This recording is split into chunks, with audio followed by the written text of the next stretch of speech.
mas pinili mo convenience kaysa kalusugan. Alam mo ba na makakatulong ang dahon ng sili, hindi basta-basta dahon ng halaman. Sa Pilipinas, ginamit ito sa mga ulam.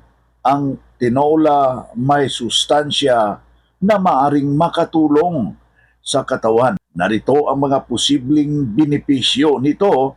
Mayaman sa bitamina ang dahon ng sili, vitamin A, vitamin B, vitamin C na mahalaga sa malakas na resistensya, malusog na katawan. Nakakatulong sa immune system dahil bitamina at antioxidants nito maaring makatulong sa panatiling malakas ang resistensya laban sa araw-araw na pagod. Mabuti sa daloy ng dugo, ang compound ng dahon ng sili maaring makakatulong sa maayos na sirkulasyon ng dugo ng katawan.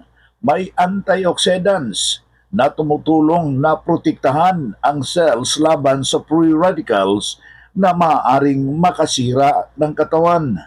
Nakakatulong na panunaw kapag isinama sa pagkain, maaari itong makatulong sa mas maayos na digestion dahil sa taglay nitong fiber at nutrients.